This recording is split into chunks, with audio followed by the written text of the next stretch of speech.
How many ways can I be grateful? How many ways? Given the chance, I'm gonna tell you now. How many ways can I give thanks for the blessings I have known? I've got a list, and I will tell you how.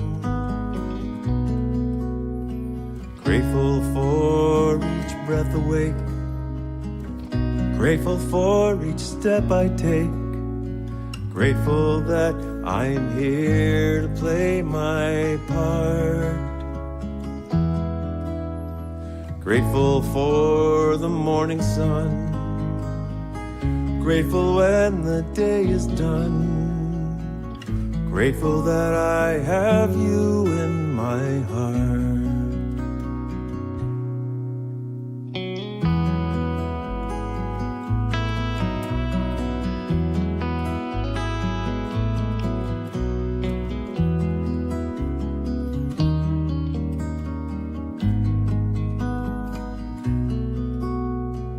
Grateful for this universe, for the better and the worse.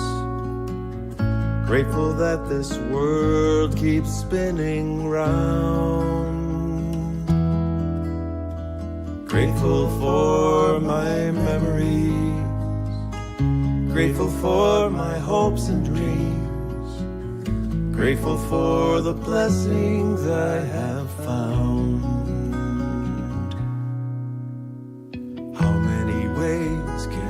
Give praises for all the gifts I have. Given the chance, I'm gonna shout out loud. Grateful for each breath awake, grateful for each step I take, grateful that I'm here to play my part. Grateful for the morning sun, grateful when the day is done, grateful that I have you in my heart. How many ways can I be grateful? How many ways? How many ways can I be grateful? How many ways? How many ways can I be grateful? How many ways? How many ways can I be grateful? How many ways? I'm grateful. How many ways can I be grateful? How many ways? I'm grateful. How many ways can I be grateful? How many ways? I'm grateful. How many ways can I be grateful? How many ways? I'm grateful. How many ways?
without a warning, without a sound. We woke up one morning to a world turned upside down. Everything changed in the blink of an eye, dealing with the unknown and trying to survive. We were locked down in our homes, surrounded by bad news every day, watching our lives as we knew it quickly fade away. And when this is all over, in our new reality, when we gather together, will we still stay apart 6 feet? Will the music be playing like it did before? When this is all over, I'll treasure each day even more. We've been through quite a battle, like none we've ever seen. We kept hoping we'd wake up to find out it was all a bad dream. But that day's never come. It'll be a while yet, with more obstacles to overcome and challenges to be met.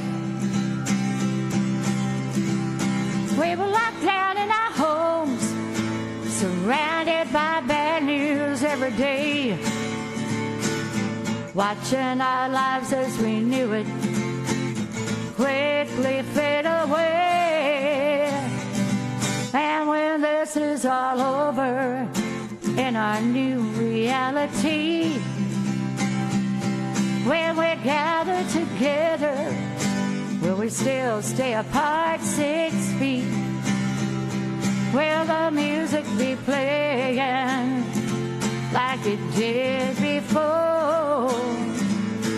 When this is all over, I'll treasure each day even more.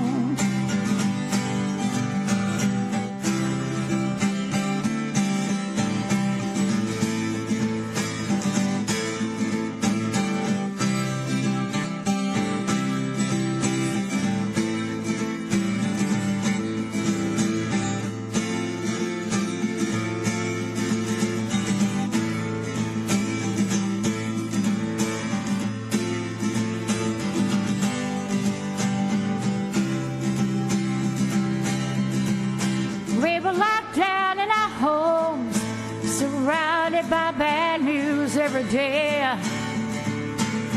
watching our lives as we knew it quickly fade away. And when this is all over, in our new reality, when we gather together, will we still stay apart 6 feet? Will the music be playing like it did before? When this is all over, I'll treasure each day even more. And when this is all over, I'll treasure each day even more.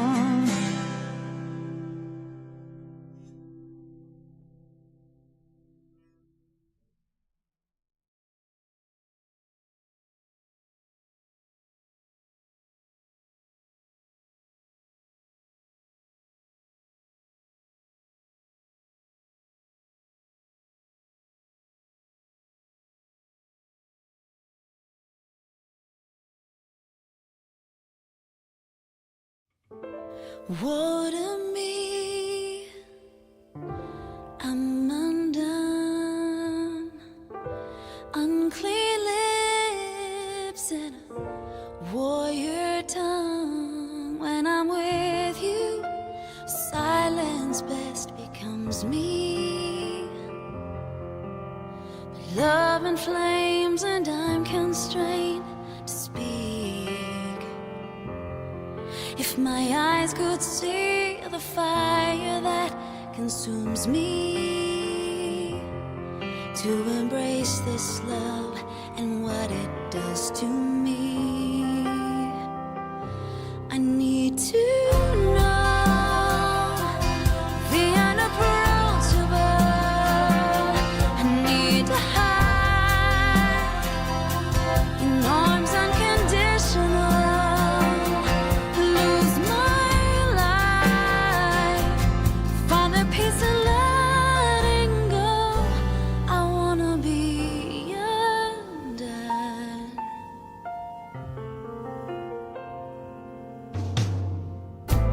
Holding me, I'm overwhelmed. Tired hands don't do me well. When you touch me, I'm released to surrender. All the struggle, it pulls me down. If I understood the kindness that you've shown me, every part of me now changed would still cry out. I need to know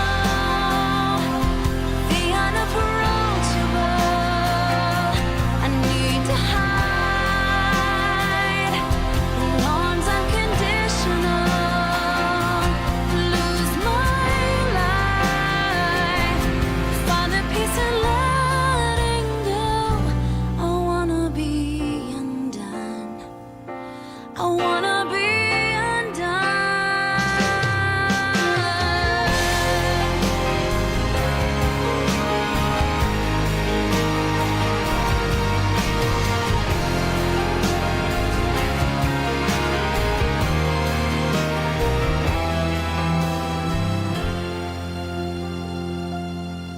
When I'm with you, silence best becomes me.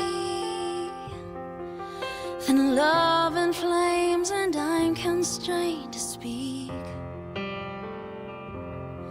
If my eyes could see the fire that consumes me, to embrace this love and what it does to me, I need to know the unapproachable. I need to hide in arms unconditional, lose my life, find the peace in letting go. I wanna be undone. Wanna be undone.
Hello, and welcome to the People of Diversity Pod Sunday service.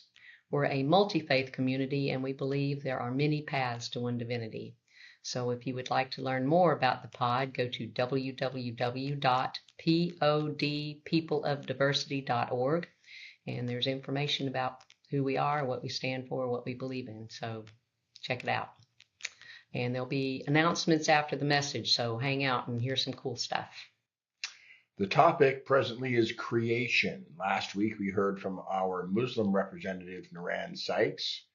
We did have a couple of tech issues on that one, but the evening service went off without a hitch, and it is a fantastic service. Go back and see it. It's well worth your time. Today... Well, and Donna Frost was a musician for that one, too. She did a great job, yeah. The service was awesome. It really was. She sang the song, It's a Wonderful World, which everybody knows that song, but it was kind of bluegrassy and really cool. And country. Yeah. Not too country. It was good. I loved it. It was a great service. Definitely go back and check it out. Today we'll hear from our Baha'i representative, Dean Martineau, music from Victor Morgado.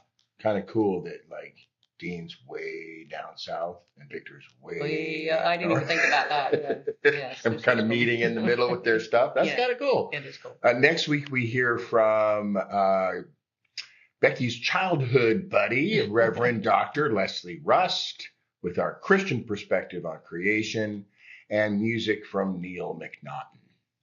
So without further ado, let's dive right in. We'll see you on the other side.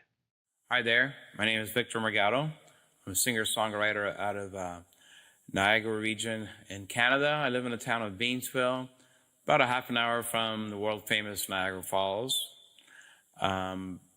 This week's theme for the People of Diversity YouTube podcast, videocast, is creation. And I have two songs chosen. The first one is a song that was originally written as a hymn back in the 30s. The song is Morning Has Broken. It was made famous much later by Cat Stevens, and this is the version that I'm doing today.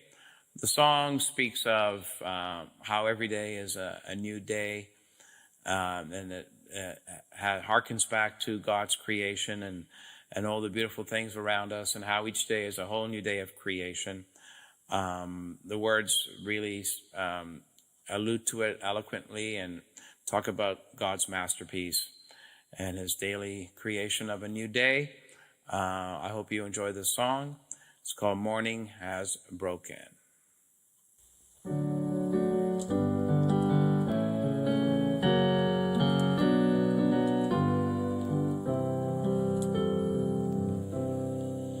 Morning has broken like the first morning.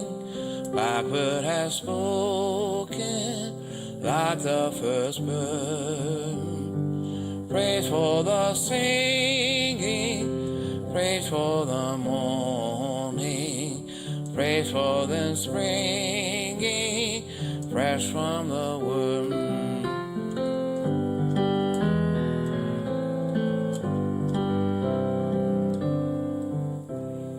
Sweet the rain's new fall, sunlit from heaven, like the first dew fall on the first ground. Praise for the sweetness of the wet garden, sprung in completeness where his feet pass.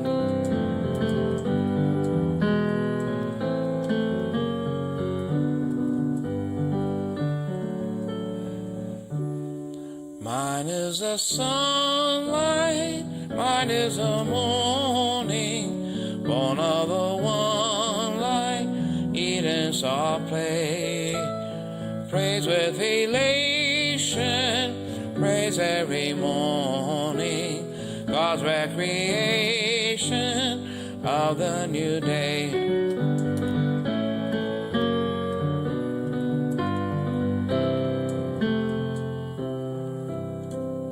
Morning has broken like like the first morning, blackbird has spoken like the first bird. Praise for the singing, praise for the morning, praise for them springing fresh from the womb.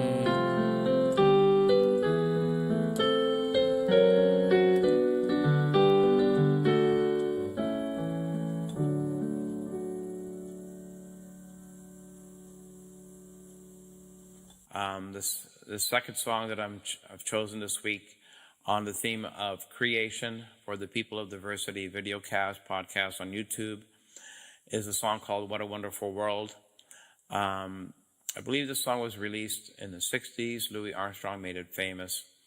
Again, this song does not really speak about the act of creation, but it talks about God's creation and how we have to admire and appreciate and be grateful for all the beautiful things around us, whether they are in nature or just a matter of how people appreciate and love each other.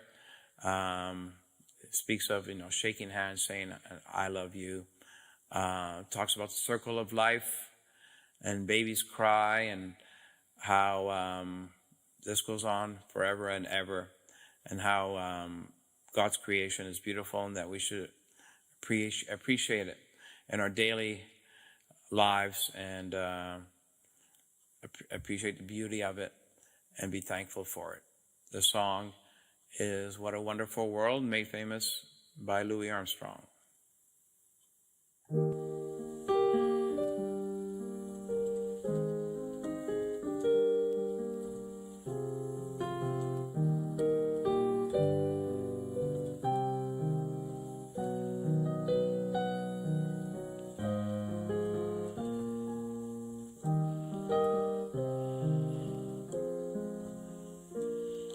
I see trees of green, red roses too, and I see them bloom for me and you. And I think to myself, what a wonderful world. I see skies of blue, clouds of white, bright blessed day, the dark sacred night. I think to myself, what a wonderful world. The colors of the rainbow, so pretty in the sky, are also on the faces of people going by. See friends shaking hands, saying, how do you do? And they're really saying, I love you. I hear babies cry, watch and grow. They'll learn much more than I'll ever know. And I think to myself, what a wonderful world. The colors of the rainbow are pretty in the sky, are also on the faces people going by. See friends shaking hands, saying, how do you do? And they're really saying, I love you. Why hear babies cry, watch and grow. They'll learn much more than I'll ever know. Think to myself, what a wonderful world. Yes, I think to myself, what a wonderful world.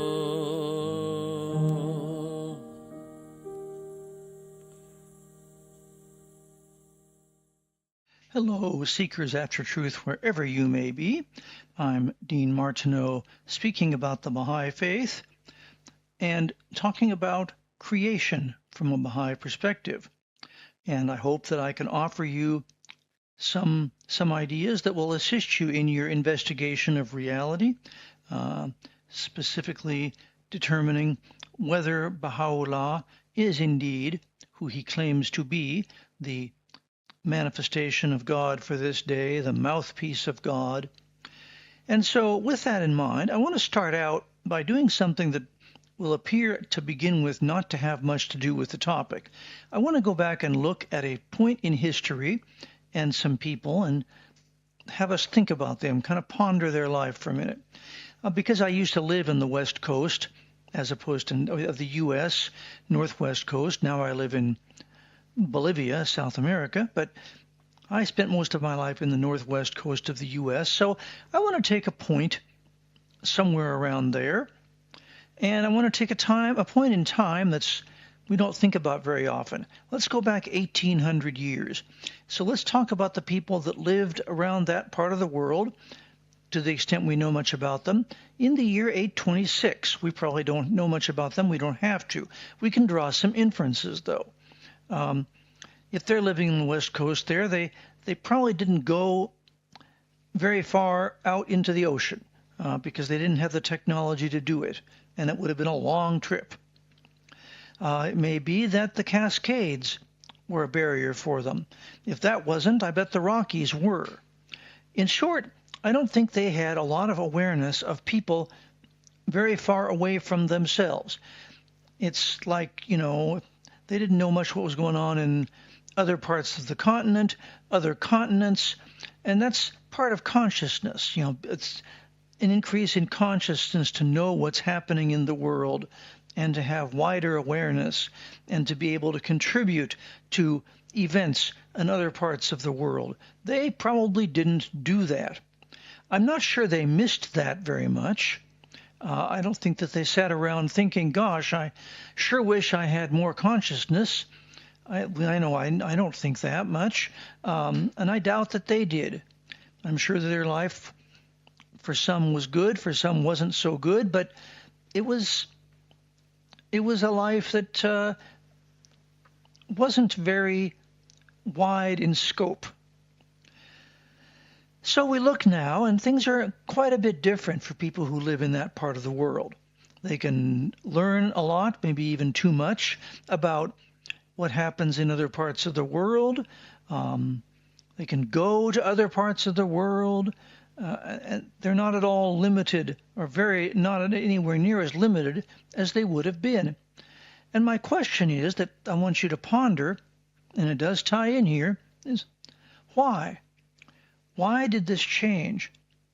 Under what agency did this change? I mean, they couldn't have changed it themselves.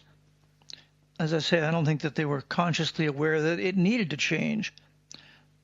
So how did it change? And I want to propose an answer that there is one creator. Now, creator, we tend to think, sometimes we talk about creating and co-creating and all this, but I think perhaps it's important to think that the one true God, the one creator, an unknowable essence that we call God, and we use the pronoun he, but that pronoun really isn't determinative. It doesn't mean much, just that we have to have a pronoun. That creator is beyond any comprehension of ours. It is as masculine as it is feminine, and it has masculine and feminine attributes. And so that creator can do something we can't do, and it has done something we can't do. That is, it can take total nothingness and turn it into something, turn it into a whole universe, many universes. So that creator has created humanity. We're going to talk some more about just what that looks like in a little while, because I know I was very excited about learning some of this many decades ago when I looked into the Baha'i faith. But then that process, that creator has done this, and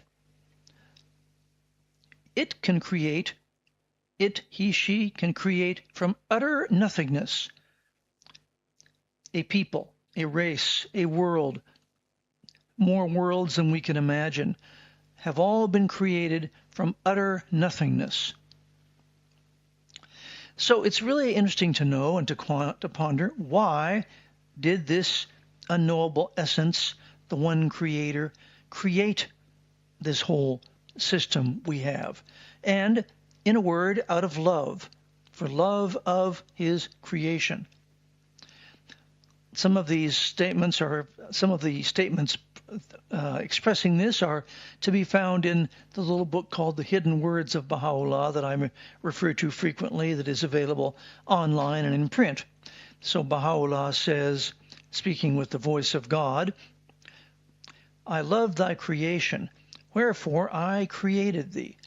It's kind of like when people have children. They knew beforehand. They wanted that child. They loved that child before that child came into being. And of course, the other part of that same statement, he says, wherefore do thou love me. So in other words, as a response to God creating us, we are called to love God. And if we do that, the hidden word goes on to say, that I may name thy name and fill thy soul with the water of life. Okay, a lot to ponder there. I'm not going to attempt to explain that any more than I'm going to attempt to explain some of the other mystical writings of Baha'u'llah that we're going to read, of course. The writings of Baha'u'llah are the source of the knowledge about the Baha'i faith, the true source of what it is, and so I try to give you those whenever I can.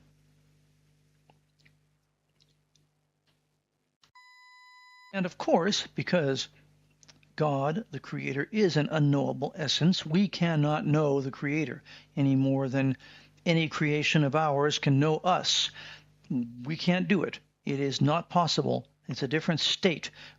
And so in order for us to know what we can of the Creator has set in motion a process, has sent to us, our planet, at different times and all places at different times, human beings that manifest him, that make him known to us to the extent that we can know him. This is not, of course, his essence. We can never know his essence, nor can we know everything about him, because we can't do that. But he is revealed unto us, or as were manifested unto us, in strict accordance with our ability and our condition and our need at that particular time and place. And starting way back, and oddly enough, and this is something that is not part of most other faith traditions, the father of humanity, the initial manifestation of God, is Adam.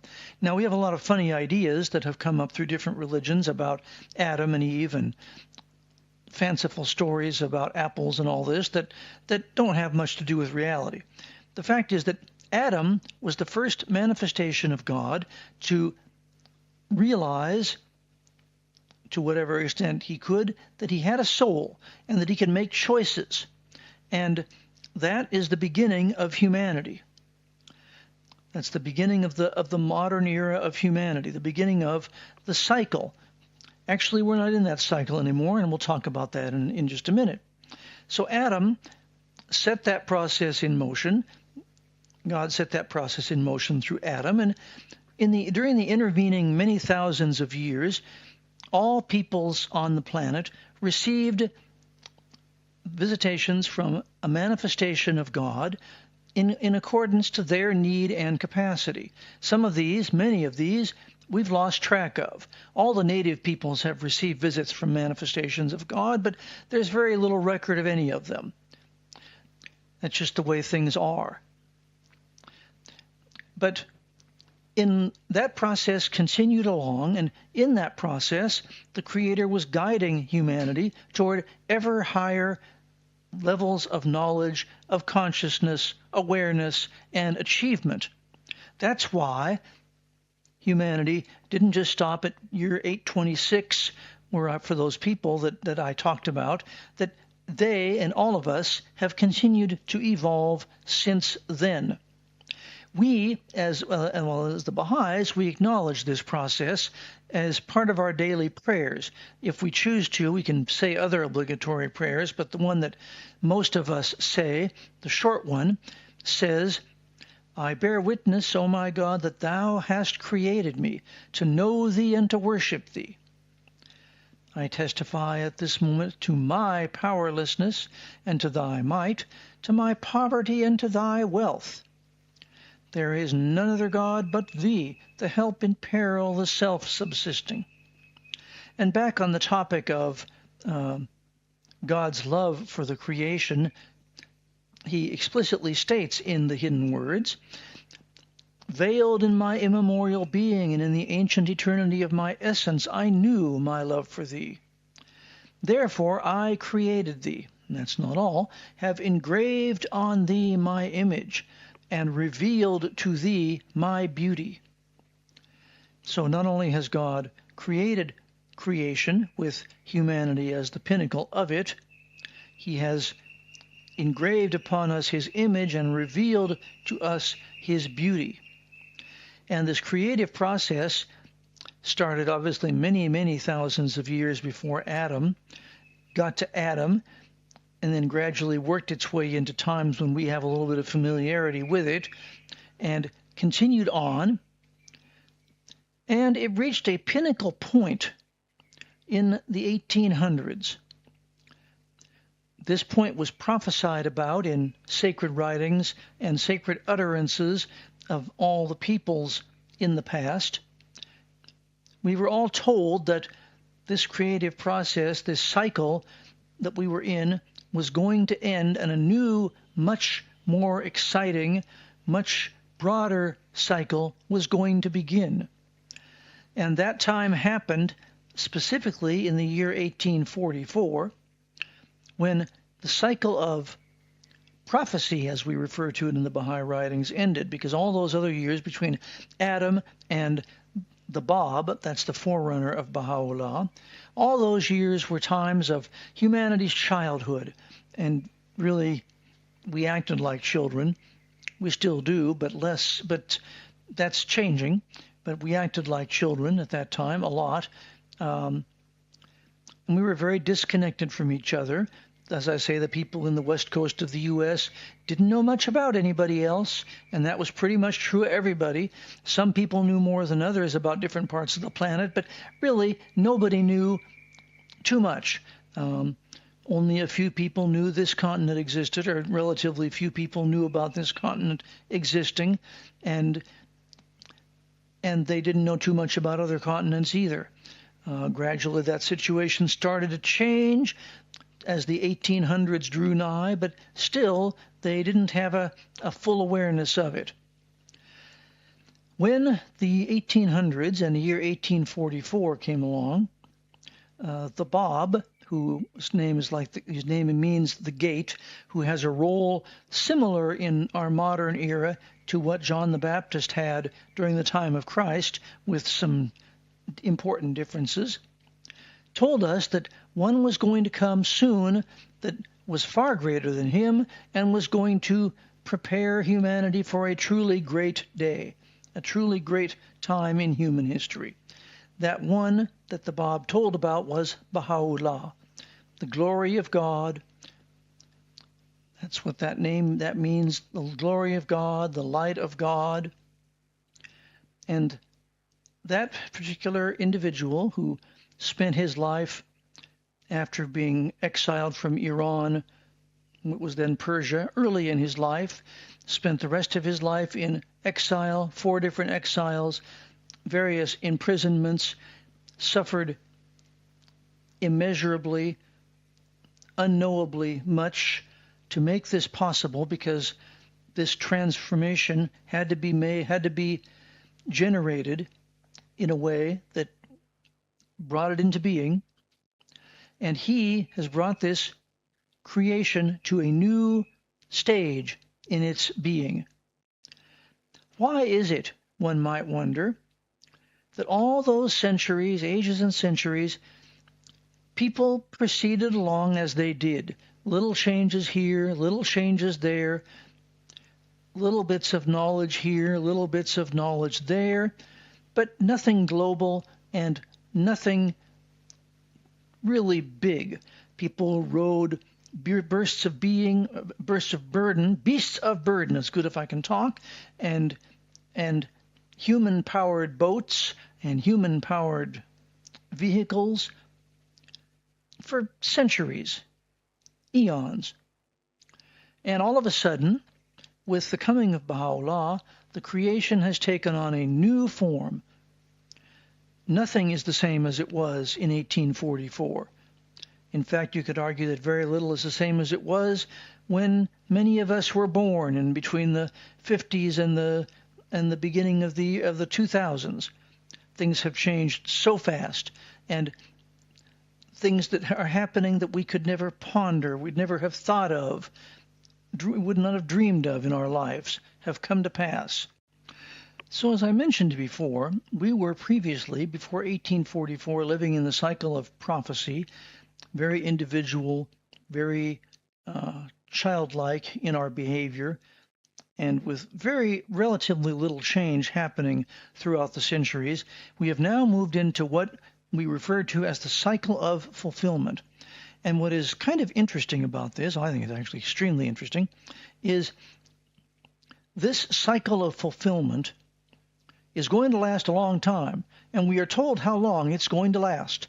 It is going to last 500,000 years. Well, considering how much things have changed in our lifetimes, I can't even imagine what's going to happen in 500,000 years. And the way this all works, because creation, we are told in the Baha'i writings, has had no beginning and will have no end. So what happens in some mysterious way, because this has all come to pass many, many times. Civilizations have risen. Cycles of fulfillment have taken off, run their course, and at that point some cataclysmic events occur that bring it all again to the beginning, and then it starts over again at the beginning, and it continues again, and that civilization goes through its cycles, and then there's another cataclysm, and again it comes to an end, or rather a new beginning. The current dispensation, for what it's worth, the dispensation of Baha'u'llah, which is an amazing thing in and of itself, the future dispensations in this cycle of fulfillment will all exist under the shadow of Baha'u'llah in a way that we probably cannot imagine yet, but his name, his teachings, his guidance will be remembered throughout this cycle of fulfillment. That's a long time. But this dispensation of Baha'u'llah is going to last at least 1,000 years from 1844, and possibly a good deal more than that. We don't know how many thousands of years. Depends on the Creator, how long that lasts. So that's going to go on for a while. So all of this is to suggest that this world won't be ending anytime soon. As a matter of fact, it is going to continue. It is going to flourish in ways that we cannot imagine, because we've never seen anything like it. Another passage about this that I thought I would mention from the Baha'i writings has to do with the worlds of God. Baha'u'llah wrote, this is another thing, people in the old days, back in 826, wouldn't have had anything more than a vague familiarity with this, if they had that. Baha'u'llah writes, as to thy question regarding the worlds of God, know thou of a truth that the worlds of God are countless in their number, and infinite in their range. None can reckon or comprehend them except God, the all-knowing, the all-wise. And he says, as to thy question regarding the physical world, whether the physical world is subject to any limitations, know thou that the comprehension of this matter dependeth upon the observer himself. In one sense it is limited, in another it is exalted beyond all limitation. The one true God hath everlastingly existed, and will everlastingly continue to exist.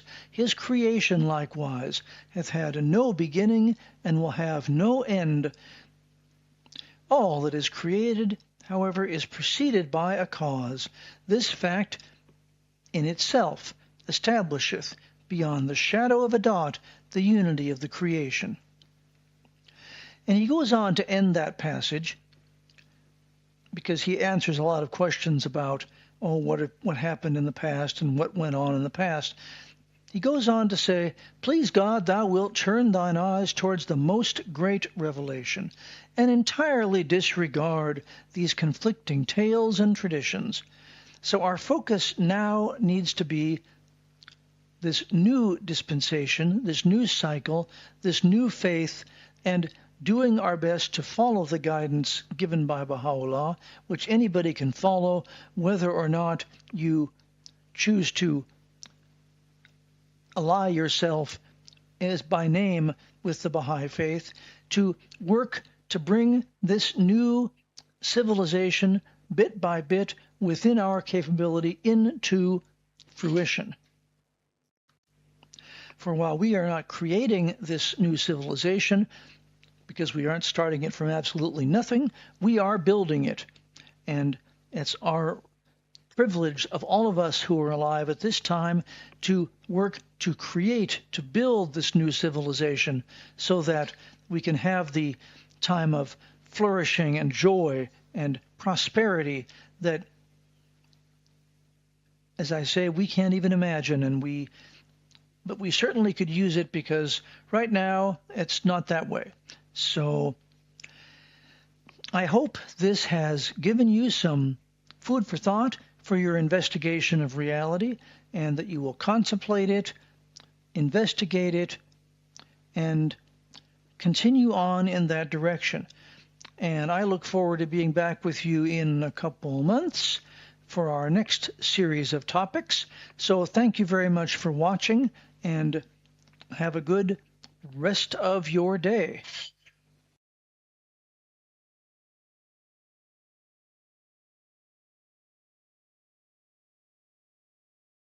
Thank you, Victor. We so appreciate you and all you do for us. You're awesome. And thank you also, Dean. We miss you being around here in person, but you've been with us from the beginning and always come through, and you're just so educational, and we love you dearly. So thank you.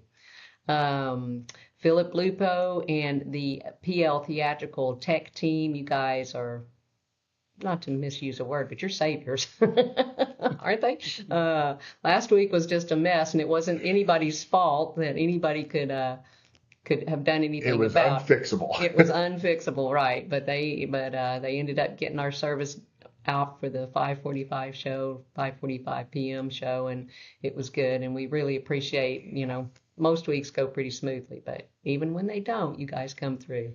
If you're out there in the world and you need this kind of support, go to PL Theatrical to the address below, and they will help you out regardless, pretty much. Yep.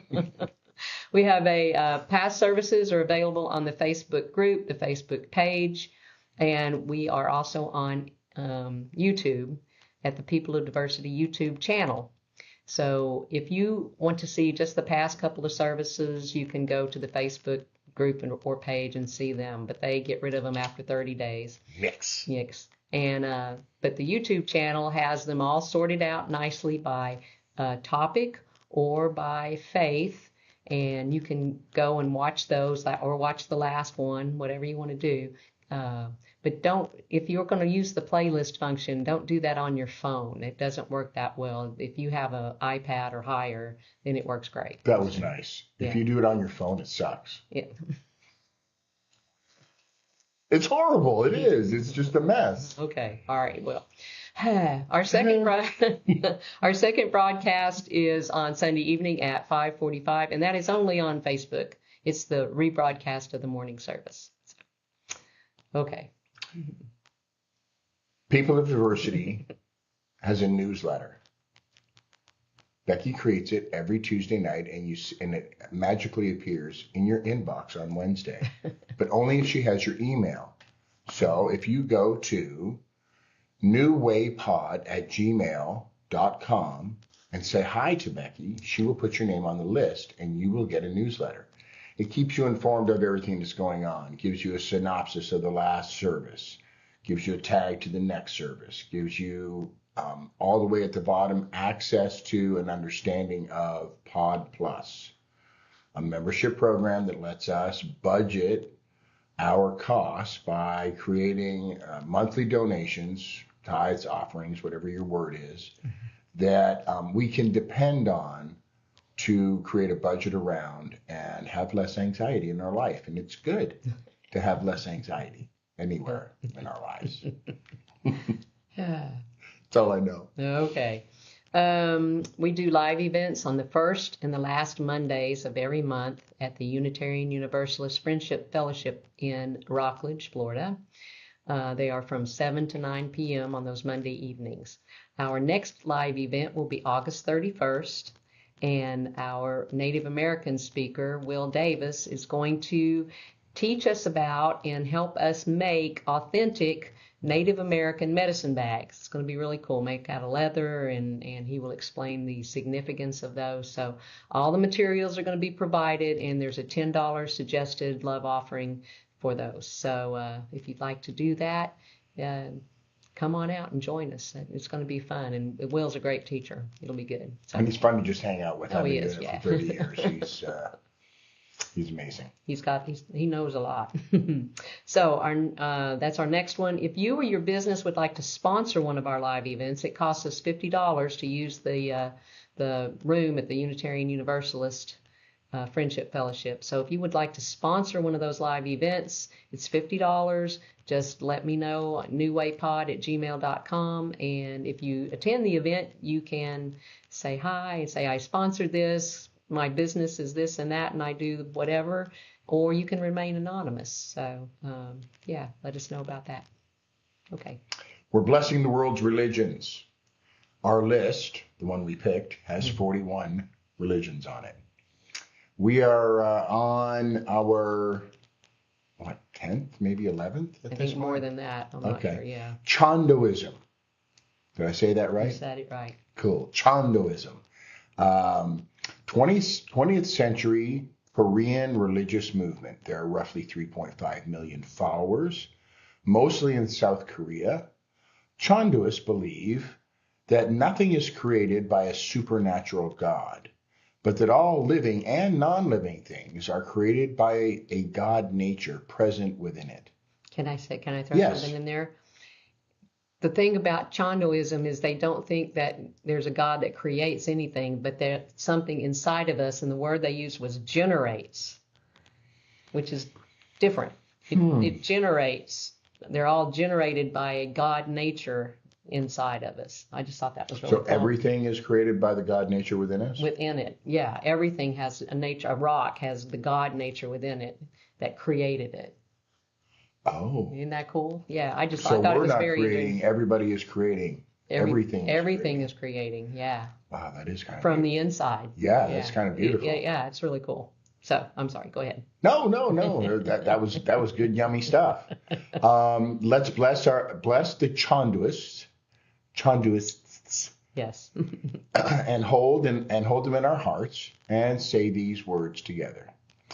May peace prevail in Chandoism. May peace prevail on earth.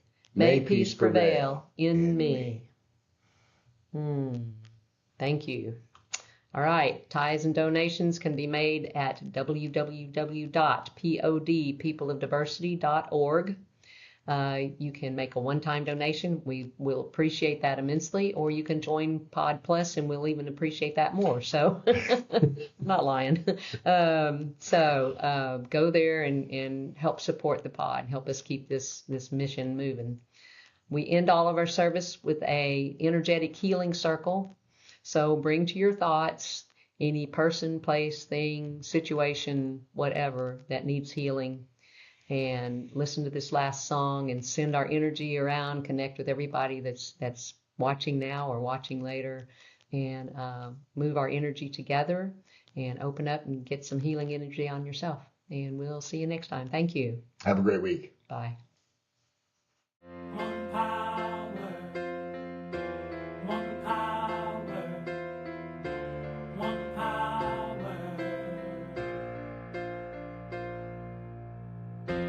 One power,